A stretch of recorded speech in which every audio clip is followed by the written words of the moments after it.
MLC Teenmar మల్లన్నపై హత్యాయత్నం సంచలనం రేపుతోంది. మేడిపల్లిలోని తన కార్యాలయంలో ఉండగా జాగృతి సభ్యులు కర్రలు, రాడ్లతో దాడికి దిగినట్లుగా తెలుస్తోంది. దీంతో మల్లన్న అనుచరులు వారిని అడ్డుకునే ప్రయత్నంలో తీవ్ర పెనుగులాట చోటు చేసుకుంది. కార్యాలయంలోని ఫర్నిచర్, కంప్యూటర్లను ధ్వంసం చేశారు. ఈ నేపథ్యంలోనే మల్లన్న గన్మెన్లు 5 రౌండ్లు గాల్లోకి కాల్పులు జరిపారు. ఎమ్మెల్సీ కవితపై అనుచిత వ్యాఖ్యలకు నిరసనగానే దాడి జరిగినట్లు తెలుస్తోంది. సమాచారం తెలుసుకున్న పోలీసులు ఘటనా స్థలానికి చేరుకుని కార్యాలయాన్ని పరిశీలించారు.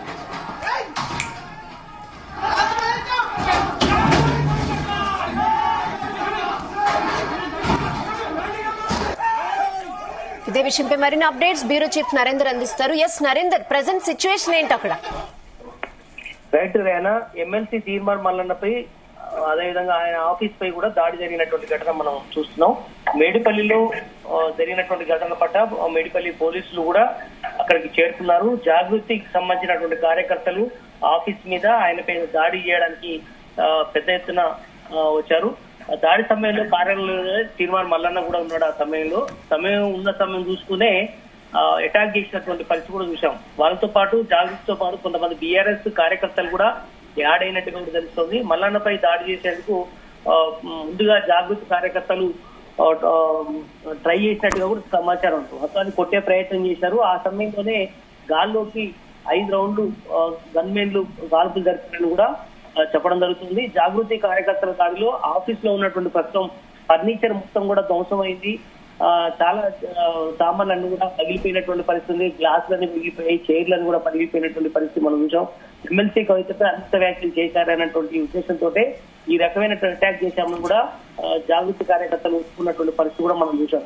కవిత బీసీలకు ఏం సంబంధం అంటూ కూడా అనుచిత వ్యాఖ్యలు మల్లన్న చేశారని కూడా మల్లన్నకు సంబంధించినటువంటి వ్యక్తులకు దాడి చేయడం పట్ల తర్వాత జాగృతి వాళ్ళు కూడా చెప్పడం జరుగుతుంది. మనం విజువల్స్ లో కూడా చూస్తున్నాం, కొంత బ్లడ్ మర్కలు కూడా కనిపిస్తున్నాయి.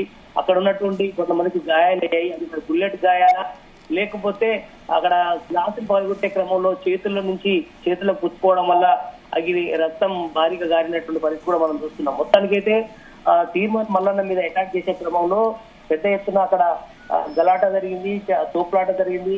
చాలా మంది తీసుకునే ప్రయత్నం చేశారు, కొట్టుకున్నారు.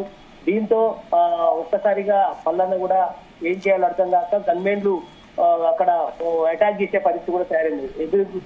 కొంతమంది కాల్పులు కూడా జరిపారని కూడా మనకు సమాచారం ఉంది. దాదాపు 5-6 బుల్లెట్లు ఏదైతే ఉన్నాయో అవి గ్లాస్ లో తగిలాయి. కొంతమందికి సైడ్ కు చేతులు కూడా బుల్లెట్ తగిలాయనేటువంటి సమాచారం కూడా అవుతుంది. పోలీసులు పూర్తి స్థాయిలో నిర్ధారణ చేయాల్సిన అవసరం అయితే ఉంది. బట్ ఏదైనా కూడా నిన్న జరిగినటువంటి ఘటన ఏదైతే ఉందో, నిన్న అనుచిత వ్యాఖ్యలు మల్లన్న చేశారనే ఉద్దేశంతో జాగృతి వాళ్ళు మీకు చేశామని కూడా వాళ్ళు చెప్తున్నారు. ఆయన అలా మాట్లాడకుంటే మేము కూడా అటాక్ చేయాల్సిన పరిస్థితి ఉండదు అన్నటువంటి విషయం మీద జాగృతి వాళ్ళు చెప్తున్నారు. కొంతకాలంగా మనం చూస్తున్నాం, కవిత ఆధ్వర్యంలో బీసీల గొంతుకగా ఆమె నిలుస్తున్నటువంటి పరిస్థితి మనం చూస్తున్నాం. ఎందుకంటే ఢిల్లీ వరకు వెళ్ళింది, అక్కడ చాలా మంది జాగృతి కార్యకర్తలతో అక్కడ నిరసన కార్యక్రమాలు చేసింది, అక్కడ మెమోరాండం అందజేసింది, కేంద్ర మంత్రులను కలిసే ప్రయత్నం చేసింది.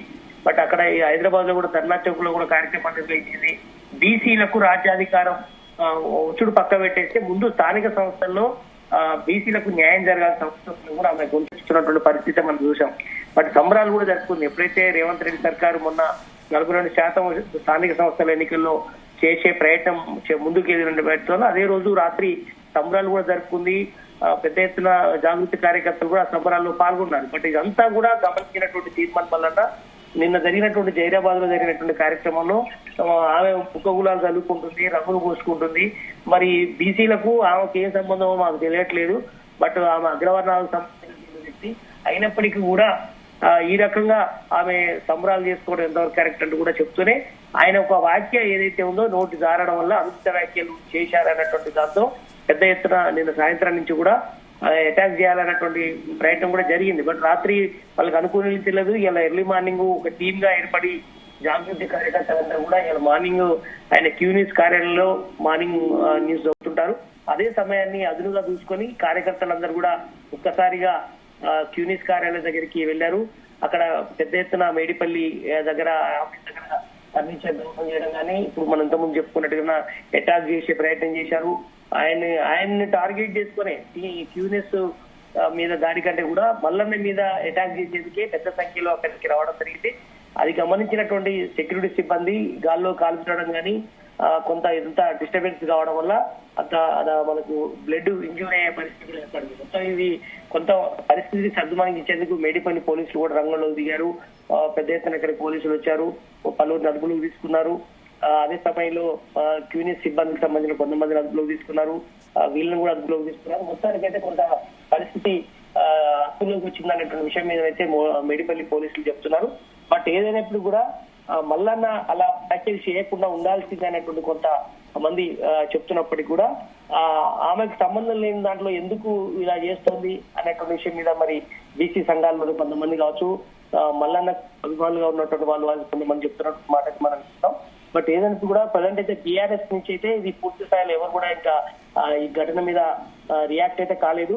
బట్ ఇది కేవలం జాగృతి సంబంధించినటువంటి అంశంగానే బీఆర్ఎస్ పార్టీ చూస్తోంది. గత కొంతకాలంగా బీఆర్ఎస్ నేతలతో టచ్ లో లేదు కవిత. ఆమె ఓన్ గా సొంత కార్యక్రమాలు నిర్వహిస్తూ వస్తున్నారు. ఆమె ఢిల్లీకి వెళ్ళింది కానీ ఇక్కడ హైదరాబాద్ లో 2-3 కార్యక్రమాలు నిర్వహించింది. ఈ మధ్య కాలంలో బీఆర్ఎస్ తో కానీ తన అన్నతో కానీ హరీష్ రావుతో కానీ కొంత గ్యాప్ ఏర్పడినటువంటి మాట వాస్తవం. బట్ ఈ రోజు తీసుకున్నటువంటి ఏదైతే అటాక్ కార్యక్రమం ఏదైతే ఉందో మల్లన్న మీద దాడికి సంబంధించిన అంశం మీద కూడా ఎవరు కూడా బీఆర్ఎస్ వాళ్ళు ఎక్కడ ఇన్వాల్వ్ కాలేదు.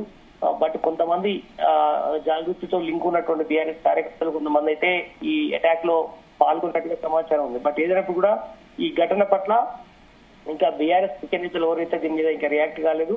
కాసేపట్లో మరి దీని మీద మరి మహిళా లీడర్ ని ఈ రకంగా అనడం పట్ల వాళ్ళు కొంత అయితే ఖండించే ప్రయత్నం జరుగుతుంది. బట్ చూడాలి, గతంలో కూడా మనం చూసాం బీఆర్ఎస్ హయాంలో కూడా కేసీఆర్ ముఖ్యమంత్రిలో ఉన్న సమయంలో కూడా మల్లన్న పలు వ్యాఖ్యలు చేయడం కానీ అదే సమయంలో అనిష్ట వ్యాఖ్యలు చేయడం కావచ్చు.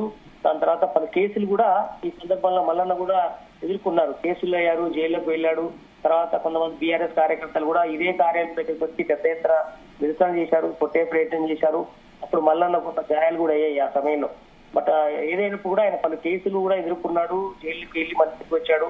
బట్ ఇప్పుడు ఎదుర్కొన్నది ఇప్పుడు జాగృతి నుంచి. గతంలో బీఆర్ఎస్ కార్యకర్తల దాడి నుంచి తప్పించుకొని దాని తర్వాత పలు కేసులు ఎదుర్కొని అప్పుడు జైలు పాలైనప్పటికీ కూడా ఇప్పుడు కవిత రూపంలో జాగృతి కార్యకర్తల అటాక్స్ తో ఆయన ఈసారి ఈ రకం కమ్ము తినాల్సి వచ్చింది. బట్ ఏదైనా కూడా ఈసారి కాల్పుల వరకు వెళ్ళినటువంటి పరిస్థితి ఉంది. ఎందుకంటే గతంలో ఆయన ఎమ్మెల్సీగా లేడు, ఈసారి ఎమ్మెల్సీగా ఉన్నారు కాబట్టి 2 గన్మెన్లు ఉన్నారు, ఆయన్ని ప్రొటెక్ట్ చేసే ప్రయత్నం చేశారు.